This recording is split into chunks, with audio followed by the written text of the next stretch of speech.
People rarely notice the moment it starts, not because it arrives dramatically, not because something obvious breaks. It usually begins on an ordinary Tuesday. You wake up tired even though you slept. You check your phone before your eyes have fully adjusted to the light. A few notifications, A few emails. a few headlines. Someone got engaged. Someone bought a house. Someone is apparently living their best life somewhere with perfect lighting and perfect timing. You scroll for a few minutes. Then a few more. Then suddenly, the day has already started. Nothing terrible happened. Nothing unusual happened. And yet, by the time evening arrives, there is a strange feeling sitting quietly beneath everything. A feeling that is difficult to explain. Not sadness exactly. Not depression. Not even loneliness. Just a kind of emptiness. A subtle emotional distance between yourself and your own life. And maybe that is what makes it so confusing.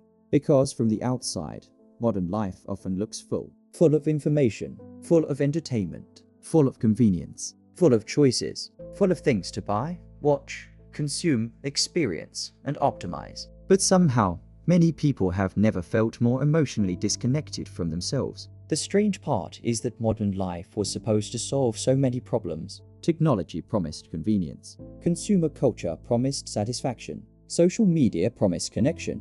Economic progress promised freedom. And in many ways, those promises were real. Life today is easier in countless ways than it was for previous generations. Food arrives at your door. Movies appear instantly. Music follows you everywhere. Entire friendships can exist inside a screen. Almost every form of discomfort has a product designed to reduce it. Yet despite all of this, a growing number of people quietly carry a feeling they struggle to describe. A feeling that something is missing.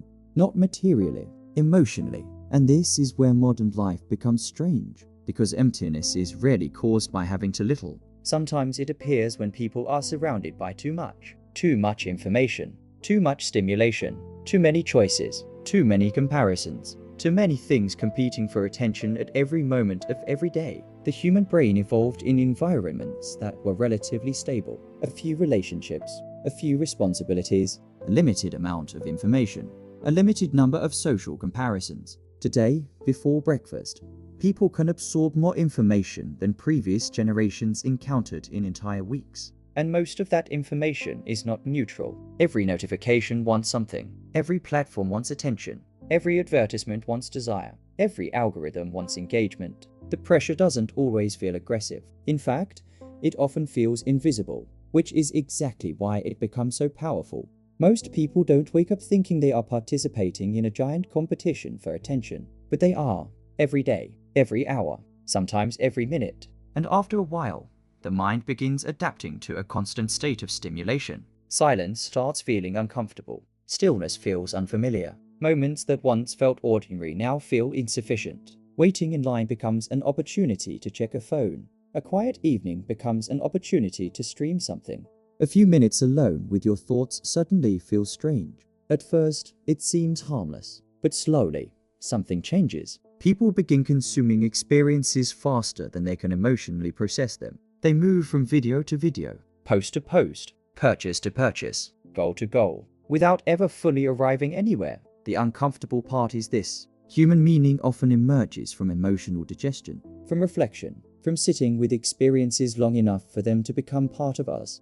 But modern life rewards movement, constant movement, mental movement, digital movement, emotional movement. And eventually, many people discover they have been moving for years without feeling deeply connected to where they are going. You can see this everywhere. People finish work exhausted. They order food, open a streaming app, scroll while watching something else, check messages, check news, check social media, browse products they do not need, then go to sleep feeling strangely unsatisfied. Not because they did something wrong, but because satisfaction and stimulation are not the same thing. Modern culture often treats them as if they are interchangeable. They aren't. Stimulation creates activity. Satisfaction creates fulfillment. One is immediate, the other develops slowly. And maybe that is part of the problem. Modern life is incredibly efficient at delivering stimulation, but not necessarily fulfillment. A new package creates excitement. For a few hours, a promotion creates excitement. For a few weeks, a new phone creates excitement. For a few months, then adaptation arrives, quietly, almost invisibly. The thing that once felt special becomes normal. The thing that once felt exciting becomes expected. And suddenly, the search begins again. Not because people are greedy, Not because they are shallow. because human beings adapt. That is what humans do. The psychological term is hedonic adaptation. But most people experience it in a much simpler way. The feeling that whatever finally arrives never seems to stay emotionally meaningful for very long. And consumer culture understands this extraordinarily well. Entire industries depend on it. Not because companies are evil, because the system itself is built around perpetual desire. If everyone became permanently satisfied tomorrow, vast portions of the economy would stop functioning. So modern culture continuously presents new things to want, New lifestyles, new upgrades, new versions of success, new identities. new reasons to feel slightly behind. The pressure doesn't disappear, it just changes form. Years ago, survival anxiety dominated many lives. Today, status anxiety often fills the space. People compare homes, Careers, relationships, vacations, bodies, experiences, and perhaps most importantly, lifestyles. The comparison rarely feels intentional. Nobody wakes up planning to measure their life against hundreds of strangers. But social media quietly creates exactly that environment. Every day, And eventually, comparison stops feeling like comparison. it simply starts feeling like reality. Someone else is always doing more, earning more, Traveling more, achieving more, experiencing more, at least according to the screen. which sounds dramatic, but honestly, it really isn't. Because even when people intellectually understand that social media is curated, the emotional brain often reacts anyway. It still notices. It still compares. It still keeps score. And over time, this creates a subtle emotional exhaustion. A constant awareness of alternative lives, alternative choices, alternative possibilities. A feeling that maybe somewhere else, someone is living better. The irony is almost painful. Never before have people had so much access to other people's lives, and never before have so many felt disconnected from their own. There is another layer beneath all of this, one that people don't talk about very often. Modern life increasingly encourages people to turn identity into a project, not something discovered, something constructed, Maintained, curated, managed, improved. marketed. Even ordinary people now have personal brands, whether they realize it or not. Profiles, images, Digital versions of themselves. and maintaining these identities requires energy. More energy than many people realize. Because every identity creates expectations. Every expectation creates pressure, and pressure accumulates, slowly, Quietly. day after day. Sometimes emotional emptiness is not the absence of activity. It is the result of carrying too many versions of yourself at once. The employee, the friend, the partner, The online version. the successful version, the future version, the version that should be doing better, the version that should have figured everything out by now. No wonder people feel tired. No wonder people feel disconnected. The miracle is that so many continue functioning at all. And then there is money, or perhaps more accurately, the emotional weight attached to money. Because financial pressure today is often psychological as much as practical. Many people are not simply worried about paying bills. They are worried about falling behind. They are worried about never catching up. Housing prices rise. Groceries become more expensive. Subscriptions quietly multiply. Small expenses become recurring expenses. Every month feels slightly more expensive than the one before. And after a while, people stop feeling financially secure even when they are technically managing. A strange form of low-level anxiety becomes normal. The kind that follows people into grocery stores, into restaurants, into online shopping carts, into quiet moments late at night, checking bank balances, Doing mental calculations, wondering whether they are making progress or merely surviving. Most people never notice this shift happening because it arrives gradually. But financial stress has a way of coloring everything. It changes how people think, How they sleep, how they plan, how they dream. even how they define themselves. And perhaps that is why emotional spending has become so common. Not because people lack discipline, Because consumption often functions as emotional regulation. A difficult day ends. Something gets purchased. not because the object itself matters. Because anticipation feels good, the delivery creates excitement. The package creates novelty. For a brief moment, something feels different. Something feels lighter. Something feels hopeful, Then adaptation returns. and the cycle begins again. It is not irrational. It is human. People are often trying to buy feelings, not products. Comfort, relief, control, optimism, identity, belonging, and modern markets have become remarkably skilled at selling emotional experiences disguised as purchases. The fascinating thing is that many people understand this and still participate. not because they are foolish, Because awareness does not eliminate emotional needs. You can fully understand the psychology and still feel the pull, still feel the temptation, still feel the desire for something that promises to make life feel slightly better, even temporarily. If these conversations help you slow down and think a little differently about modern life,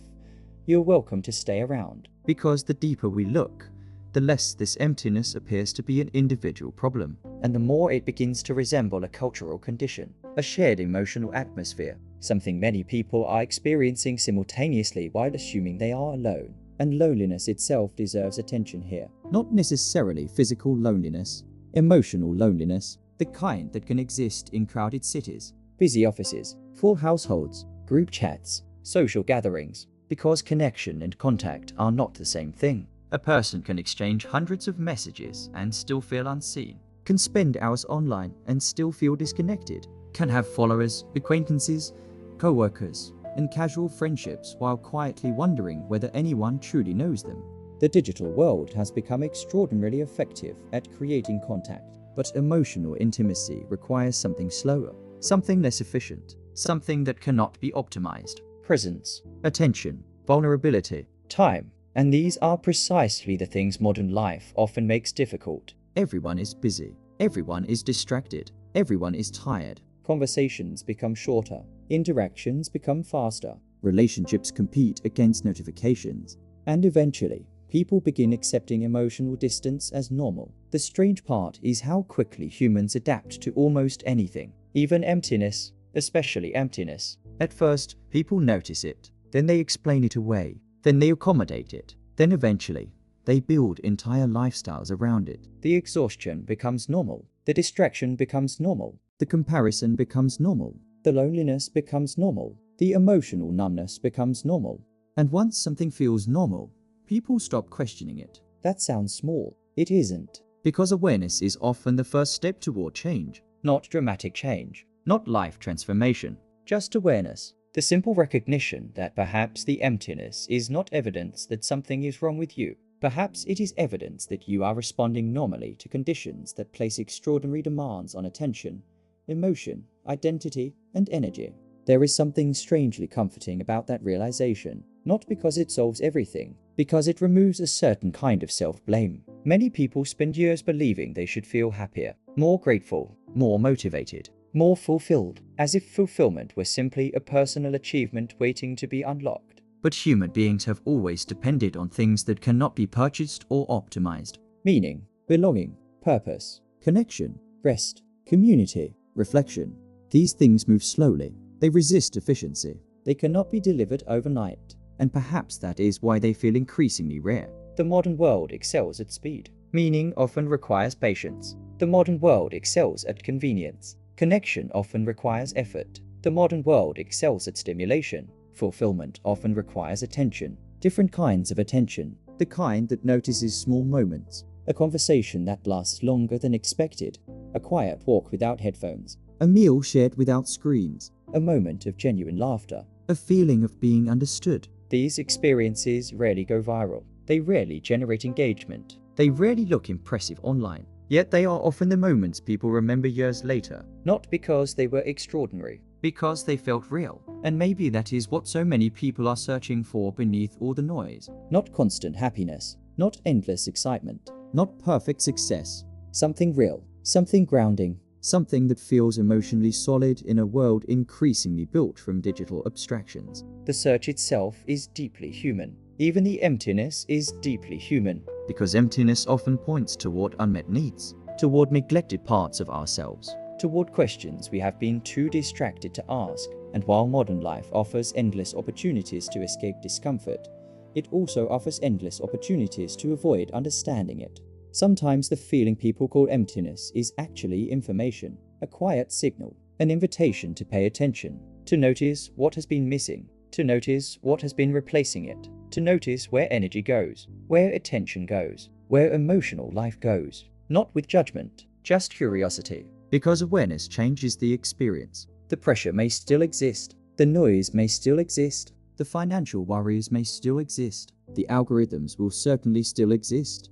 But awareness creates space, and space changes things. even if only slightly. Maybe modern life feels emotionally empty because so much of it encourages people to live outside themselves, Outside their attention, outside their emotions, outside the present moment. constantly reaching for the next thing, the next achievement. The next purchase, the next distraction, the next version of life. And maybe fulfillment was never hiding there. Maybe it was waiting somewhere quieter, somewhere less obvious. Somewhere beneath the constant movement. There is no perfect conclusion to this, no dramatic solution. No 5-step framework. Life remains complicated, the pressures remain real, the distractions remain powerful. But there is something surprisingly reassuring about finally seeing the landscape clearly, about realizing that many of the feelings people carry are not personal failures. They are understandable responses to a world that asks for attention almost constantly.